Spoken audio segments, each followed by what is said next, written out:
Hello, you wonderful people, and welcome to another episode of Super-Fanta-Fi. This being a show where I talk about TV shows of the supernatural, fantasy, and/or science fictional genre. For today's episode, I'm going to talk about the season premiere of American Gods. Great season premiere. A lot of really interesting things went down in this episode, so let's break it down. Well, first and foremost, I should also say, I think it's so interesting. I mean, maybe this is just me, but this season, at least so far what we've seen, and just from what we saw in the trailer, it seems like this season seems like it's going to be the most vibrant. I don't know what, like I said, I don't know if it's just me to just the colors to this season just seem even brighter. But I guess that's just because of there's a lot of colorful stuff in this episode in particular. But it seemed like extra vibrant, And like I said, I don't know if that's just me or not. But also this episode kind of, because I didn't notice this until I think we were rewatching season 2.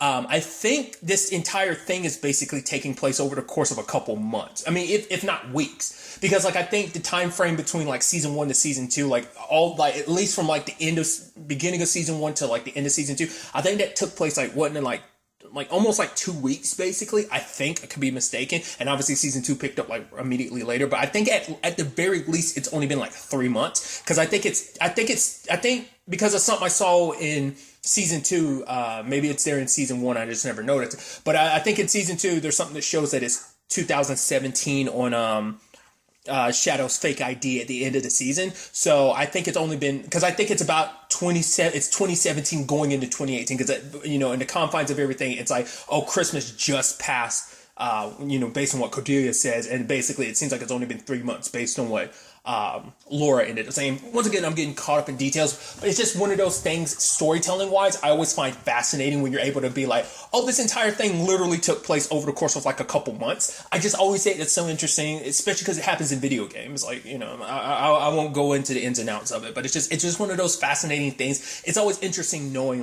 the time frame, especially when it's this happened over the course of months instead of in years you would think it probably would, just because obviously there's 2 years in between every season. But regardless, tangents and all that. But the fact of the matter is, obviously there's a whole situation with Shadow living his life as Mike, and having a fresh start, kind of putting everything behind him. But obviously that doesn't last for long, because obviously there's always the worry about his, his true identity. Because let's not forget him, and we haven't talked about it, but obviously him and Salim and Wednesday are on the top of the list of men, because of everything new media and the new gods in general set him up to be last episode being you're basically country's number one enemy, this is terrorism, that whole situation. So there's that, especially because it's he's got this job position, but then he's going to have a background check for it. So there's that. But then all of a sudden, lo and behold, Wednesday had to track him down, which that was pretty dope. The whole intro with it's it's Marilyn Manson playing someone else, but it's still just a thing of him being there to be hey, the All-Father, and everyone cheering Ode, and he's and which is interesting because obviously we've never seen that before, but it's obviously he's got his worshipers, so we are seeing that Odin slowly but surely is powering up, because he didn't really have the only person he really had believing in him to a certain extent was Shadow. And I guess in the grand scheme of things, your son's belief in you is, and it makes sense why, because especially because Shadow was the one that kind of convinced a lot of the other old gods last season to be fight with him, believe in him, to save your own selves as well, So having your son come to believe in you in his own without you pushing it, because if you were hey, you're my son, Shadow would be less likely to believe in you, so you needed him to come to it in his own right. But still, it's just interesting that to see him being worshipped like that, because he's the only god we haven't really seen be worshipped over the course of the series, because we've seen other gods have their moments. We've seen Bill Cooks, we saw Nancy, we've seen other gods have their moments, so it's interesting to see him kind of finally have his in a more modern setting. But him doing that whole thing, and it's Shadow being oh, nice trick, asshole, and then having that old lady flip him off, and then it's just oh, nah, actually I'm here, I'm just popped up. It's really, leave me alone, I want to have nothing to do with you. It's because for one, it's you're here in Milwaukee, you're supposed to be in Lakeside. Did the fake ID I give you not point you in the right direction? Obviously he couldn't go home because the cops are looking for him. Oh, even if they're not real cops, at least people sent by the new gods, Mr. World, and Mrs. World in particular. Everybody's getting a facelift this season, I guess, just because you have Wednesday and the new duds, got Shadow with his look, which is, I always talk about. It's so weird seeing, because I'm so used to seeing Ricky, the actor who plays Shadow, with his hair like buzzed down like that. I'm so used to it, so it's weird to me when I see him with like hair.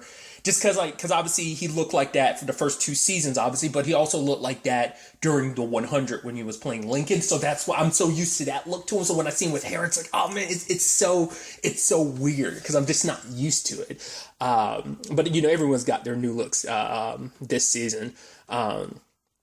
Just regardless, obviously Shadow had his questions. You know, he got some of them because it's like, why didn't you ever? He's like, your mom. It's like it was never like a hit and quit it situation. He's like, it was a mistake. Your mom was so young, and me, I was me. You know, so but I guess more so than what I thought was so fascinating. He was like, I couldn't follow her. If I left America, I would cease to exist. It's like, that's the drawback to coming to America, I guess, because at that point you became an American god. You put down roots here because I guess maybe outside of America where you call your home, you've cultivated your following. Like now if you leave here anymore, like now that you set up roots here, if you leave here, I guess the rest of the world has kind of forgotten you because your base of operation is here now. So that worship and belief will disappear as well the moment you leave America. That's how I chalked that up. And I was like, that's so fascinating because I don't think they've talked about that really before, you know? But I guess maybe it's more, I don't know, maybe it's not as simple as that. Maybe it is a little more complex. Maybe it is, whatever the case may be, I just thought that was such a fascinating statement.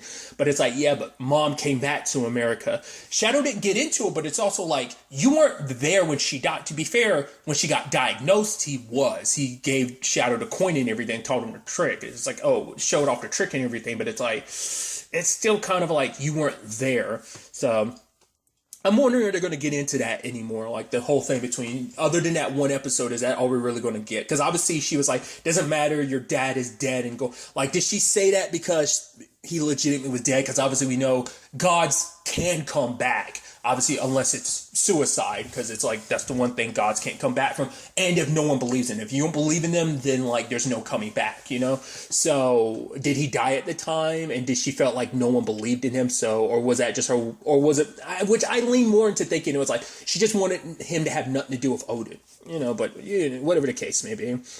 Because I guess she feels like Odin would have always used him, and then it's like, your light, I don't want him to pollute it. You know, regardless, like I said, going on tangents and stuff like that. But for Shadow, he kind of got all the answers he needed. But like I said, I brought up earlier, it's like Odin needs him because it's like, if I can't get my own son to side and believe in me, then how am I going to convince the other old gods to join my side in all of this, you know? I thought that was, you know, quite fascinating because at the end of the day, it also shows like, once again, because he also made it seem like, okay, what my end goal is, basically with the new gods running things, the new gods are basically making humanity indulge into basically its conveniences and like going down this route. Eventually this world's going to end. So like if we keep letting the new gods kind of run things, let humanity kind of continue down this path, it's going to be the end. So it's like we have to stop the new guys so that, you know, humanity, because humanity's kind of lost sight of everything, and we need to be there to kind of course correct before it's the end of everything. So it's like, oh, interesting. So you're doing this because I always chalked up Wednesday's, you know, reason for doing it is because no, we're the OGs. We've been running this shit since forever. And these little punks had the nerve to come in here, try to wipe us from existence. But it's like, he's trying to make it seem like he's trying to save the world, which I'm like, you've never made it seem like you had some selfless reason for doing it. I mean, he even made it clear. He was like, yeah, but I'm benefiting from it too. So why not basically 2 birds, 1 stone type of thing? It was like, I'm saving the world, while also benefiting myself because I'm building up more worshipers and I'm also putting myself in a powerful position once again, you know? So it's like, why can't it be both? So at least he's willing to admit that, but he's never made it seem like he has such altruistic, reasons for doing what he's done. He's always made it seem like, oh, I'm in this for myself. I'm going to knock these punks down a peg or two so I can reclaim where I was before. These punks think they can come in here and run our shit. Like, no, that's what it's always felt like to me. So to him kind of all of a sudden be like, oh yeah, I'm trying to save the world. I'm like, wait, what? Okay. I mean, I just thought that was fascinating, but, I also love, I had brought up, new looks for everybody. We also see Betty has one, which I guess Betty's going to be probably shifting the entire season, maybe. That'd be kind of interesting. And since we, talk, let's go ahead and talk about Miss World. That was an interesting thing because it's so interesting to see her kind of take the approach she has. Which is so interesting because Mr. World had always previously been like, we gotta go about things this new way because we're the new guys, but also let's keep it built on the traditions of, and it just seems like she's kind of going like now, like, nah, fuck that. Let's go with the new. At least this approach, but it's like they had this new project named Shard, or basically they're trying to like wipe out every last aspect of the old gods by making it so like the new worshiping is going to be through like kind of this virtual mind church. It seems like it's basically them trying to implant chips in people's minds and shit like that so that basically every consciousness could be connected because it's going to be a new form of worship. If you can literally get everyone on the same wavelength, like it'd bring worship to a new level like never before, I believe, but obviously everything's not working out because she's like, look at Wednesday. Yeah. He's building up power. We need to be careful because don't underestimate him. Because if he gets enough power, hey, he can send a thunderbolt through the power grid and kind of take us offline, screwing up our whole operation. Have the tech kid come in being like, hey, new look. I get it. White guys aren't on trend. But also I felt so bad for that one dude that was like, who got his head bashed in. I was like, the moment that was happening, I was like, wow, you just got Negan'd. You literally were getting your head caved in. I was like, ugh. And just like, I also like, and I think this is so neat. I mean, it also fits with the character. Like when she's bringing it back down, like you hear like the distorted sound of like the sound mixing or whatever. Like there's a distortedness in it, like a distorted effect on top. I was like, I really like that little effect. I was like, that's so sick. I should also talk about, I'm not that cinematography type of dude. I'm not a cinematography nerd. I just enjoy what I enjoy. I don't know why, like, the transitions, this show, I guess I just never paid attention. Like, this show's always had pretty good, like, transition. And like, the transitions in this episode are like, oh, that's fucking sick. But it's like, the show's always had cool transitions. I've never taken notice of them until now. Even rewatching season 2, I noticed it a little bit, but it wasn't until this episode I was like, man, I should have taken more notice of that. Like, but regardless. Blood splattered everywhere. It's so interesting to see Mrs. Wednesday get her hands dirty like that. But once again, changing with the times, right? Can't always stay the same. I mean, I guess it's kind of very similar to the fight they're having against the old god. So for them to kind of be a little bit in that as well. And it's like, all right, so I want to have a heart-to-heart with you. Tech Kid is like, okay, we're chill, right? Because I'm feeling a little bit of animosity here. And it's like, well, you failed on every front. And it's like, okay, what about the bill quits? He's like, don't worry about it. Like, I'm letting her live in it right now, but soon enough, she's going to, realize like what side of the coin she needs to be on with this whole situation. Because as Bill Quist made it clear this episode, it's like, I'm not joining any side. I don't care about Wednesday, but I don't care about you guys either because you're talking about, Wednesday didn't help me when I was, down and out. You only helped me because you knew that it would come out to help you in the long run. It's like, so I'm staying neutral because for her, it's like, especially as like a goddess of love, it's like, love and war. She said it last season. They didn't show it in the recap. It's like, they should never meet. That's why they stay on two sides of the coins because it'd be terrible if they ever meet. But it's like, for her, it's like, you want me to take part in this. It's like, but you talk about war like, it's like, you don't know war. And she touches him and he gets the experience. Like, we see him kind of running and someone ends up shooting him. He's like, what did you do to me? It's like, it's showing you like, you take this so lightly. You think like, oh, you have no idea what real war is. You've never been through it, kid. And let me show you, let you feel it. And, he ends up running away because of all that. But, thought that was so fascinating. Then getting onto the Laura side of things, obviously she went to see the Baron. It's like apparently been waiting for 3 months. Hey, what about bringing Mad back? Well, doesn't seem like that's happening. I mean, especially it's hard to bring back a god, especially when no one. I mean, to be fair, as him being a god, it's like, well, you've been forgotten as a god because also at the same time, your history, as we learned last season, got warped. You went from being a sun god to a leprechaun because other people came in to be like, no, this other stuff, let's shift it and make it our own thing, and made you into saints and fairies. So it's like, like that probably makes that situation even more complicated in his regard.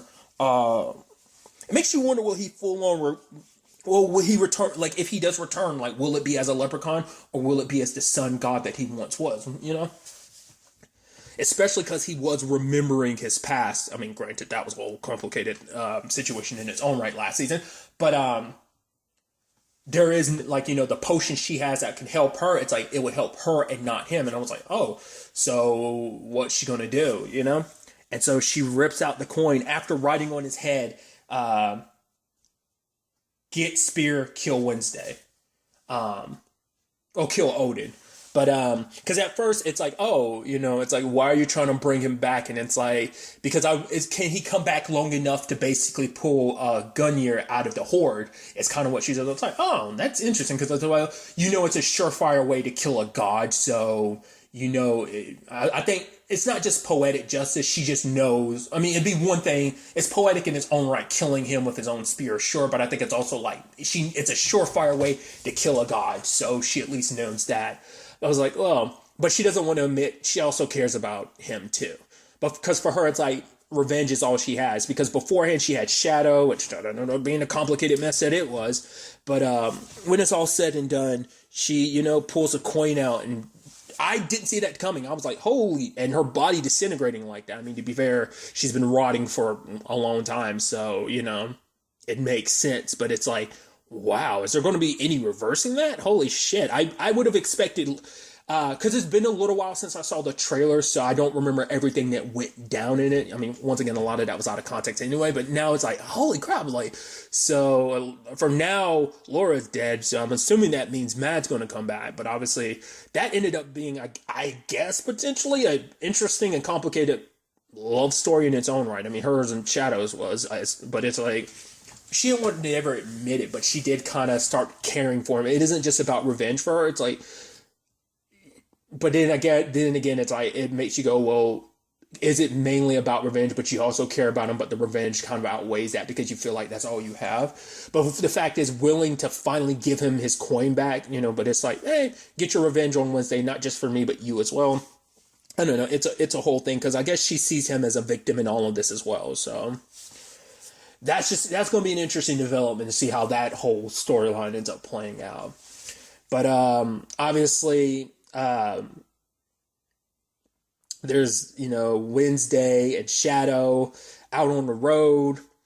And Shadow asked a question, I think it's, well, because for one, it's like, oh, you want to meet up with Whiskey Jack, granted, we've had our falling out the past 100 years or so. It's like, oh, you got to fix on that. And, Shadow's like, is there anyone you haven't pissed off? And I love the pause. His eyes back and forth. He's like, I'm thinking, and it's like, Jesus. You expect people to join your war when you've literally pissed everyone off over the years. We actually got insight into that, and I thought it was actually fascinating, where it's like, what their bad blood is. He's like, you literally came and killed my people. Your people came here, your worshiper, your followers came to this land and massacred my people, and you got fat off of it, and you want to ask for my forgiveness? It's like, basically, it's like, fuck you, I'm not helping you. Which I'm like, honestly, I can get behind him being like, oh, that's even more reason to be pissed at Wednesday. He's like, your people literally came to wipe mine out, so fuck you. You up here talking about like the new gods wiping you guys out and stuff like that. And you know all about wiping someone out to be left for, to be forgotten in history. I'm like, ugh. Yeah, you're definitely on the wrong side of history in that regard, Wednesday. And I guess that's supposed to be the irony behind it. That was also an interesting conversation too. It's like, are the new gods even gods? And it's like, as much as, was it modern plumbing is or something like that, but he's like, they are very powerful, so they can't be underestimated. So That was interesting. It's interesting how they're both cautious like that. Once they recognize, it's like, yeah, these are punks, but they're powerful in their own right and they're getting stronger every day, especially with the way things are now. But obviously, on the flip side, you have in particular Mrs. World being like, we need to be wary of Wednesday, never underestimate him. So it's interesting that both sides it's like game recognizes game, right? Type of situation. So I think that's just fascinating in its own right. But the whole situation in the car was like, because the moment like Wednesday's like you take over the wheel and stuff like that, I was immediately like, he must be about ready to bring the storm, but he didn't. And then the runes started popping up over Betty. I was like, oh, this is interesting. It's like hard right, and they do, and they kind of like skirt into like I guess another dimension, and that was interesting. Like I said, the transitions are nuts. Like I said, just it's so vibrant. Going inside Whiskey Jack's trailer, which led to those woods. They also brought up something interesting too, where like Shadow's like, "What am I? Does that mean I'm your son? Sure, but does that make me a god?" And it's like, at the bare minimum, you would think it'd make you at least a demigod, but I mean, you don't know at least they haven't really established rules on how that whole thing works. You would, like coming to your godhood and stuff like that. Like, I don't think we've seen origin stories to a certain extent to gods, but in the right of like, you've lived your entire life as a human, so like, how do you come to your godhood? I mean, maybe that's the whole point, because Whiskey Jack is saying like, because obviously Wednesday knows about it, but I guess no one knows the ins and outs, because Whiskey Jack was like, you have a great destiny ahead of you. It's like, yeah, Odin's on his bullshit, but when it's all said and done, he is kind of right about everything coming to an end, and you being a pivotal point in deciding how this all plays out. Your destiny will be the deciding factor in everything, so like what that is necessarily, no one knows, because Whiskey Jack's like, I can't see beyond that. But yeah, they bounce, meet Cordelia, his Wednesday's fiance, and it's like, oh, okay, that's interesting. And I guess I wonder, is that supposed to be like a wink and nod to the fact that he's kind of going through a little bit of a midlife crisis? It's like, yeah, I got a young pretty thing on my arm, which is like, oh, that's interesting. I wonder, is that where that storyline potentially, I'm sure it's going to be more than that, but I think it'd be pretty neat to be like, oh, here's a god going through a literal midlife crisis, which is weird to say when you're talking about a god, but regardless. When you have Shadow wanting to go his own route, it's like, oh, drop me off at the bus. All right, where am I going? Oh, Chicago? Nope. Okay, how about here? Nope. And I was like, oh, okay, I see where this is going. And it's like, oh, there's one available place. Let me guess, Lakeside. And it's Lakeside, yeah, of course. And he's just like, yep. He's getting his money out, drops the key that Wednesday was trying to give him, but he didn't want to take it. It's like, oh, look how that works out. It's like, so ironic, considering Shadow's like, he wants to go about this his own path, make his own choices, and lo and behold, the choice is taken from him yet again. So makes his way to Lakeside, which is interesting. I'm assuming and chalking it up that basically this entire season is going to take place in Lakeside, because someone had referred to this as the lakes. Like when I was watching the trailer, I saw someone write a comment saying like, I hope they do the Lakeside arc justice. And I was like, okay, because they're never in one location for too long. Cairo is like the longest time they spent in one single location. I mean, granted, they popped in back and forth, but that was kind of like the meeting grounds, basically. But they were all over the place last season. So, like, I'm assuming Lakeside, at the very least when it comes to Shadow, whether or not everyone else is going to meet in Lakeside, this might just mainly be like Shadow's story in Lakeside. Granted, who knows who else he's going to cross paths with here. Whether everyone will eventually meet up in Lakeside, we'll see. But it's definitely going to be interesting, because it's like, the moment he gets there, it's like, oh, I run into this sheriff, who the actor is Eric Johnson. I was like, the moment I saw him, I was like, you look a little familiar. I cannot remember his character name. He was in Smallville. Granted, he's only in like the first season or two. I won't get into his character died off in Smallville, but obviously he's done other stuff. But that's the thing that it was like, hey. So of course, hey, one of the first people Shadow meets in town was going to be the sheriff. That's interesting, considering you're a wanted criminal. Okay. Then he goes to the place, tries to put his key in, and it breaks off. It's like, of course it would. So it seems like he's about to, go in through the back, gets a gun pointed back at his head. So interesting developments.